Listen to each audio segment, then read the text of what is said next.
Welcome back to the Chasing Tone podcast. I am Brian Wampler of Wampler, the pedal and amp company. And today, again, I have my good buddy, friend, and cohort, Blake Weiland. And we talk about a bunch of different things. We do talk about some food like pizza, and how it relates to tone. We talk about how you should not rely on the manual to know where to set a pedal. We talk about whether there actually is such a thing as perfect tone, and much more. So with that, let's get right into it. Hello. Hey. Hey, you sound wonderful. I do sound great. That's because I look great. It's true, you do. I got my now you're not going to believe this, but I have my slick jogging pants on. I do believe that. I know that's hard to believe. I usually don't wear these except most days. And yeah, I'm looking sexy. Well, you know what I'm wearing? Sexy. What's that? Guess what? I'm wearing my wonderful Wampler t-shirt. And it's quite a nice shirt, I gotta say. I like this shirt a lot. Yeah, I agree. I made that myself, actually. Those are handmade here in Martinsville, Indiana. Oh, wow. Yeah, I actually have, I spin the cotton and, then I sew the shirts. Well, you must have a lot more time on your hands than what I imagined. I don't do much these days. I just kind of hang out and just chill, And so? Play with my goats, sew some shirts. You got goats? I have goats, multiple. To keep the berry bushes down?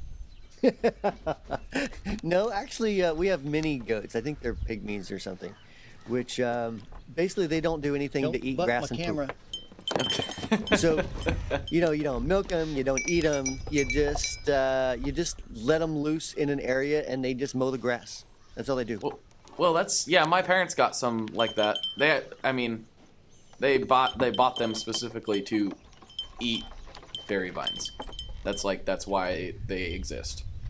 So that they don't have to clean all the berry vines. They just let the goats eat them.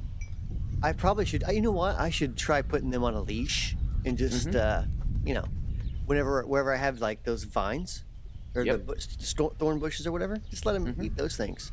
Totally. That's exactly what my parents do. They actually have this. Now, you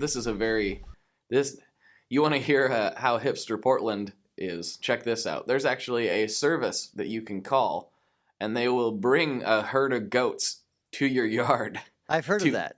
To eat everything. I was like, that's funny and awesome. But, so it goes. So I wonder how you would market that. Can you imagine Instagram pictures for that? Look at all these goats. Look at all these goats. Look at them just goating around, being goats. Eating stuff, pooping, yes. Oh, man. So anyway, speaking of tone. Yes, goat tone. Goat tone. If I ever stop Wampler Pedals, I'm going to start a new company and call it Goat Tone. Goat Tone Devices. And then, my hashtag is going to be Got Goat. Got goat. Got your goat. Actually, I'm teasing. I would never. That's a terrible name. So I have an interesting concept for you today. Actually, you may have an interesting concept. We have an interesting concept together. I think so. And it is the fallacy that one can, first of all, achieve perfect tone, and two, follow some sort of guide as to where to set your knobs. Yeah, I think the title of this episode would be How to Set Your Knobs? I don't know about you, Brian, but I personally... You like to play with your knobs, don't you? Tell the truth. I'm not even going to go there. You dirty-minded boy, you. You always got to do this to me. You're always trying to get me in trouble. I personally, I kind of had to stop answering them, which is unfortunate, because I was getting tons and tons and tons of DMs about, here's my amp, how do I set my knobs to get this guy's tone? Right. And I would always say, that amp's not going to work, or, whatever. I would say, this is as close as you're going to get. I would put Right. it roughly here with that amp. But, Right. you know, it is what it Yeah. is. You're not going to get the sound of a Mesa triple rec out of like a Hot Rod DeVille or whatever. It's not going to happen. It's pretty hard. Yeah, by setting your knobs appropriately. And I don't mean to say this in a derogatory way. It's just like I got flooded with these, and I just like, I'm sorry, if somebody's listening has done this, I apologize. I didn't respond to this question but we're gonna try to touch on it today, I guess, is the point. So in other words, you had people that were sliding up in your DMs. They were sliding up in there. They were sliding up in there, and you just refused to acknowledge their existence. No, basically. No, I did not. You're like, you know what, Mr. DM Slider? Not today. Not on this watch. Delete. Right? Yep, that's what I do. I just don't respond to anyone ever. That's my favorite thing. Just get emails and get DMs and get whatever else and just be like, heh. See, that way you set expectation up front, right? That's just, I mean, if you answer one, then you got to answer them all. So just set that expectation of I don't answer anything. You know? So not true.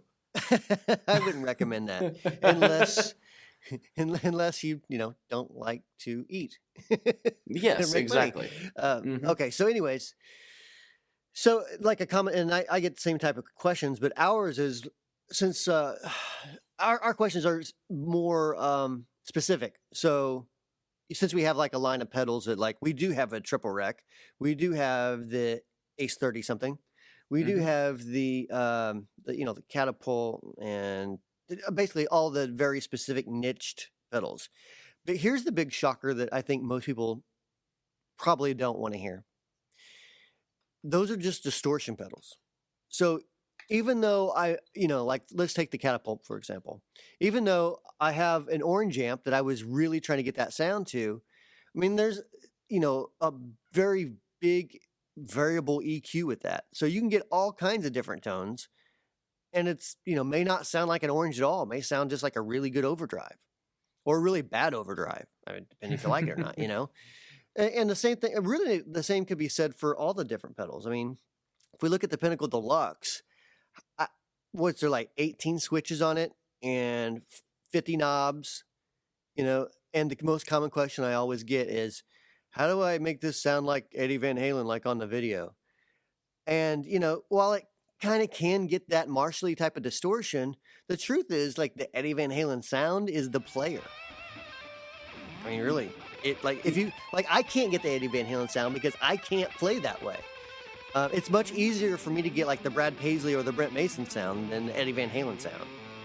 And I can get that sound playing through a triple rec with the gain down. And it's just, it's technique. There's so much technique involved. But even besides that technique factor, like you mentioned, I mean, it's if a guy is playing a Fender Hot Rod DeVille and another guy is playing a PV Classic 30 or 50, two totally different amps, completely. Mm-hmm. So you can't say put the bass at 6, put the treble, right, because it'll sound good on one and terrible on the other one. Right. You just can't. I mean, so the most common way most common reply to that question is, dude, you're just gonna have to turn some knobs and figure it out. If it's too bright, turn the treble down.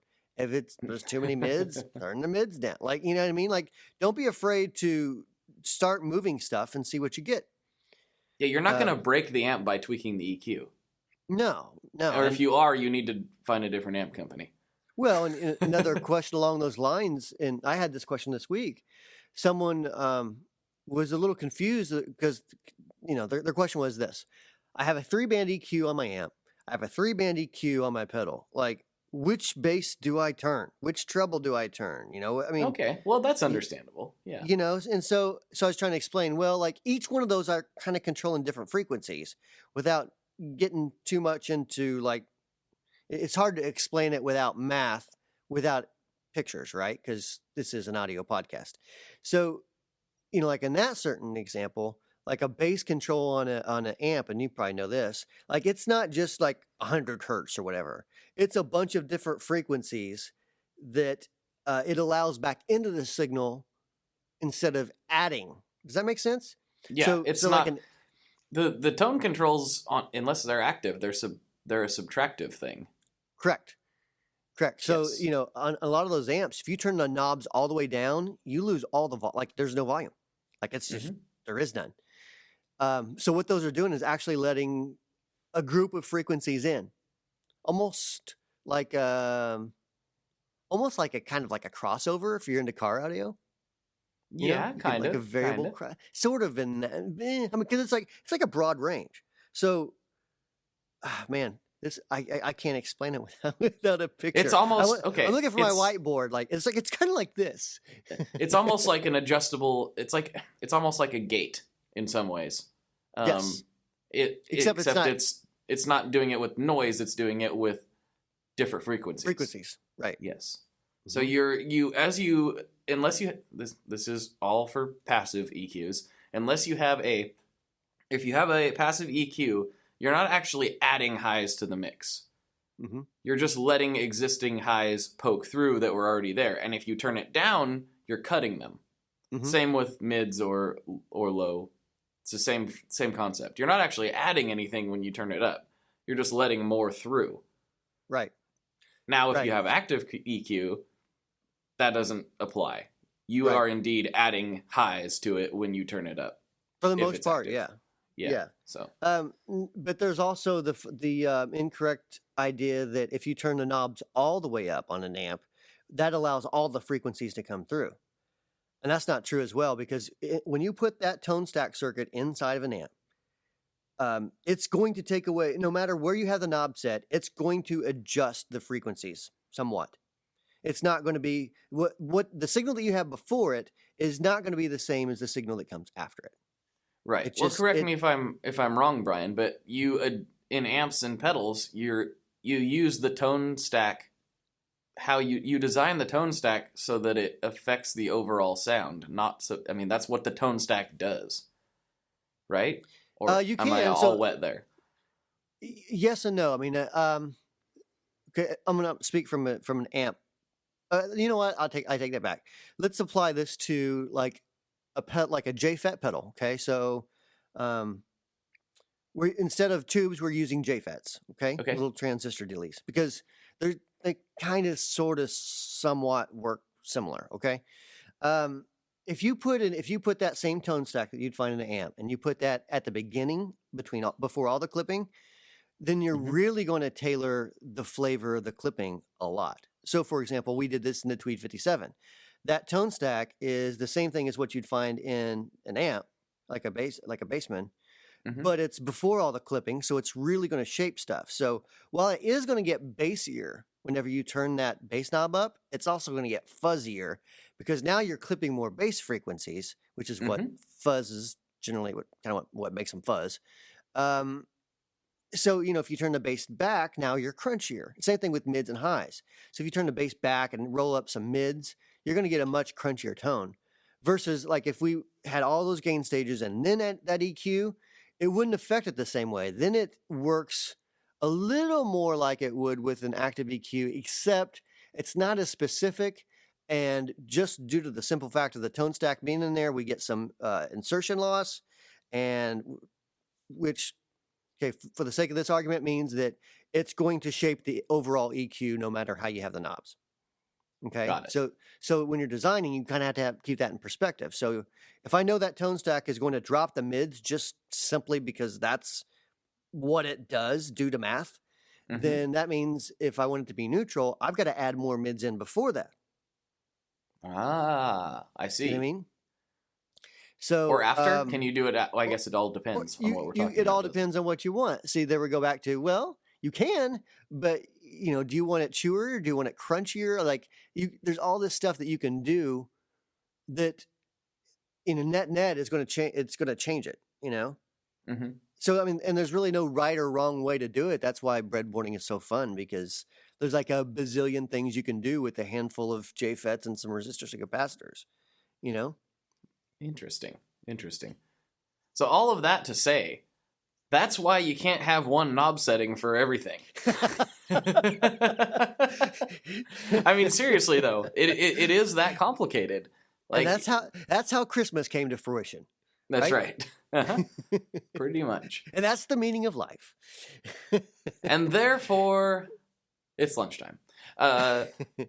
No, I mean, seriously though, that was a good look into like, no, that's why I can't tell you where to set your knob.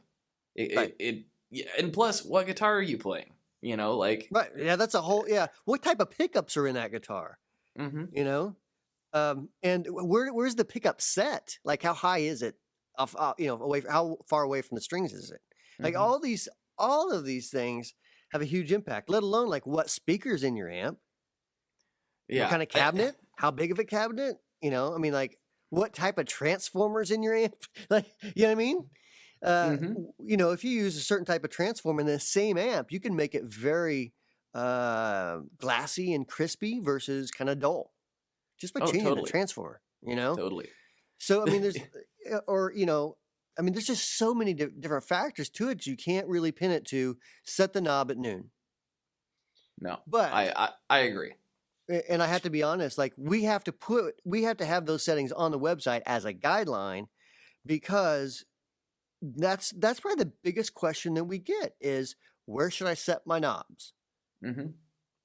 And even like volume. I've had people ask me where to set the volume, and the answer is oh no. you set the volume where you want the volume to be.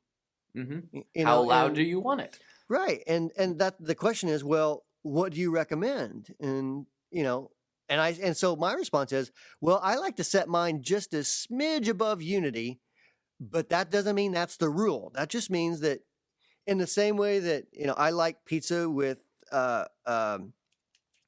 what's the topic? Ranch with ranch sauce. Ugh. Yeah, I do. I love it. I love Mm. pizza with ranch all over the top of it. It It's doesn't mean that's okay the to. right way to eat pizza. It just It's means not the that's right how. way to eat pizza. I'm just gonna Hey, put my foot down right now and hold on. throw a fit. Now, if you haven't tried it, you can't knock it. I've tried it and it's disgusting. It is awesome. And I mean, It's I don't so mean wrong. awesome in the American sense. I mean awesome in the literal sense of it is full of awe. You know what I mean? We can't be friends anymore. This is you've outed yourself as a terrorist at this point in my mind. The I terrorist can't. organization of ranch sauce and pizza, huh? Yeah, well, I can't do. I've been anti-ranch for a long time, and then to put it on a glorious slice of pie, it's just it's an act of treason. This is going to throw you for a loop. So my daughter, my precious little 10-year-old daughter, and my wife both eat pizza with French dressing. What? Yes, they dip their pizza into French dressing. Sometimes my wife will use ketchup.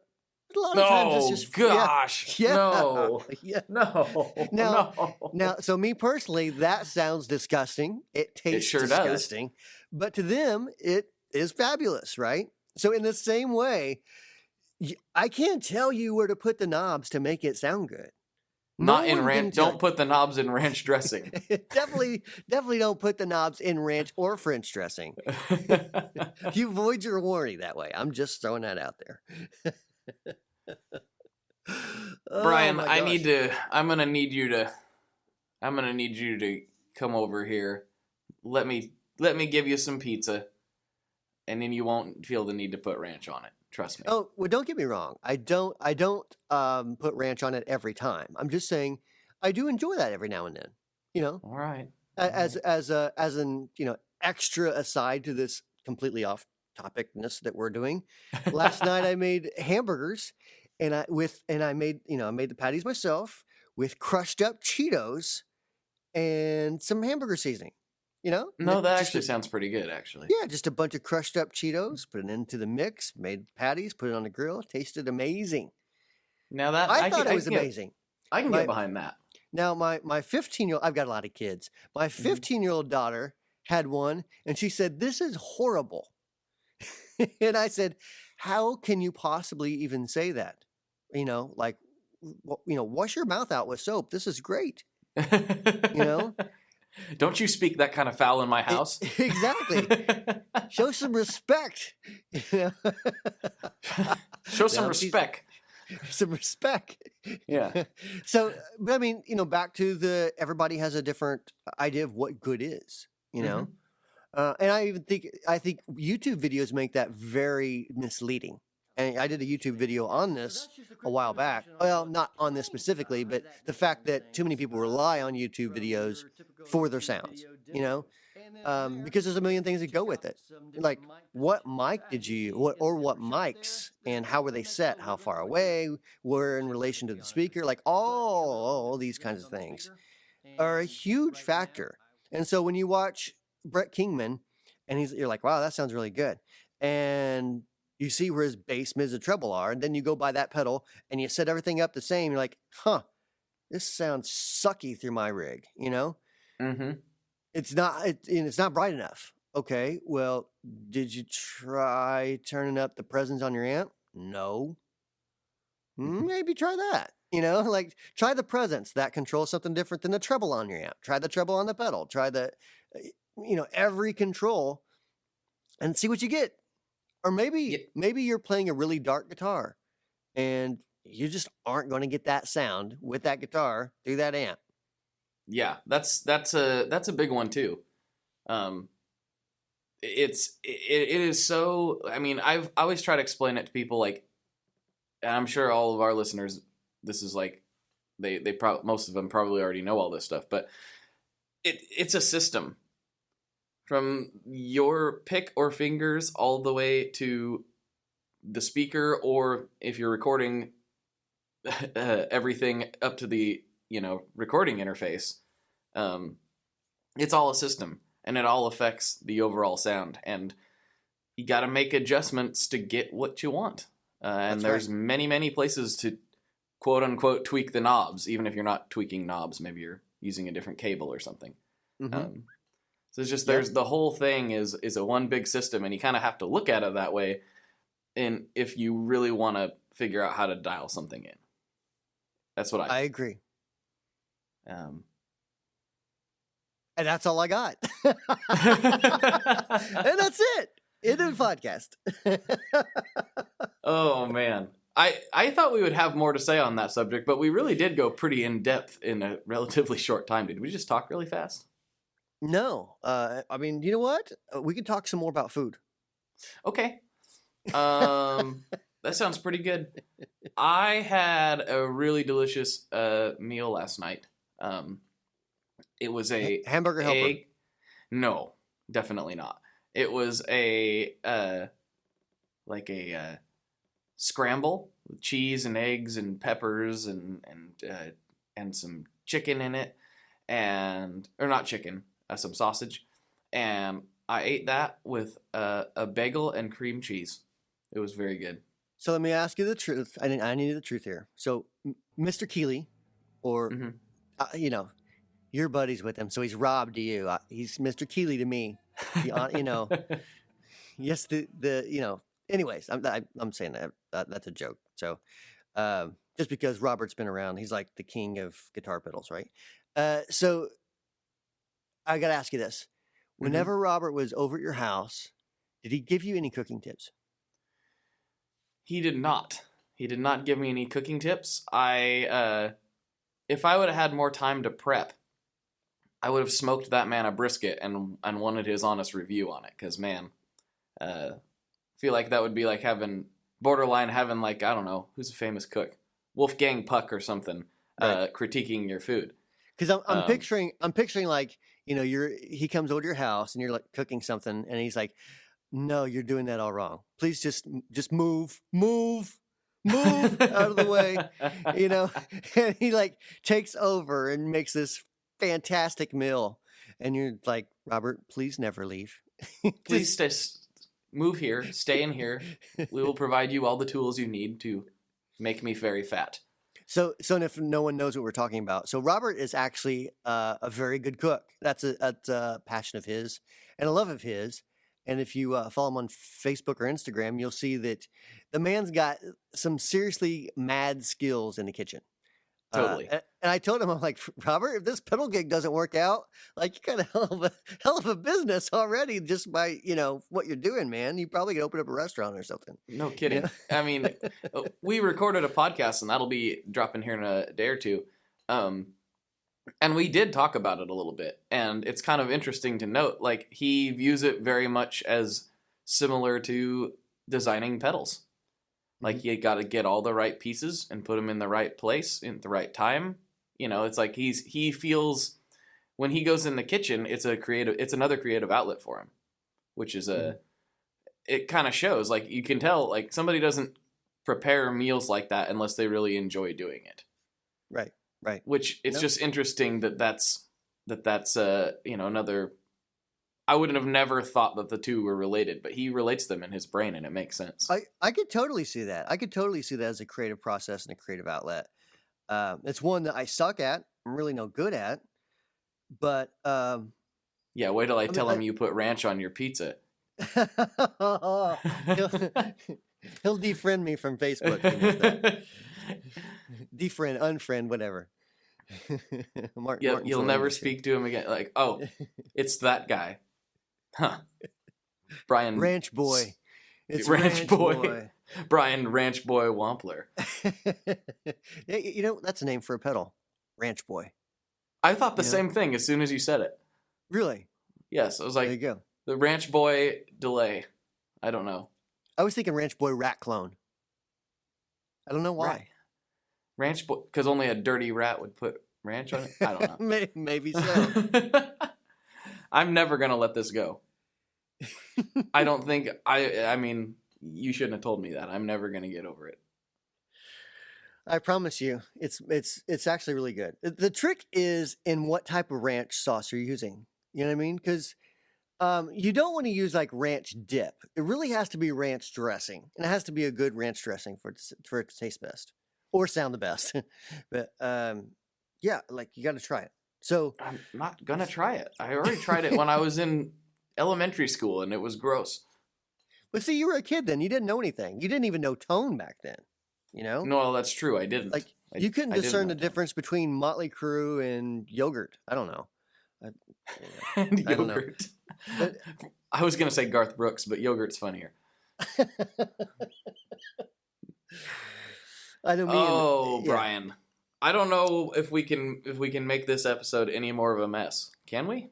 Of course we can't. So with that said, like, any final wrap up thoughts? Any final wrap up thoughts are, I would say this: for any knob setting based question you have, the solution is to turn all the knobs and try it, because I could tell you exactly what I think, and it could be wrong because I'm not standing there listening to it. And there is no such thing as perfect tone. Yes, there's no such thing. There's that too. Or else, if there was, we wouldn't continue to make a bunch of pedals and amps, right? Yeah, wouldn't, or have a podcast called Chasing Tone. That's true. Now, it's because it is the chase of that tone, right? Mm-hmm. But not everything works for everybody. So Euphoria pedal might work great for your buddy Joe, and you get it and you're like, this is a fuzzy, fizzy, nasty mess. I hate it. Mm-hmm. It doesn't mean it sucks, contrary to, what you might feel like posting on YouTube or something.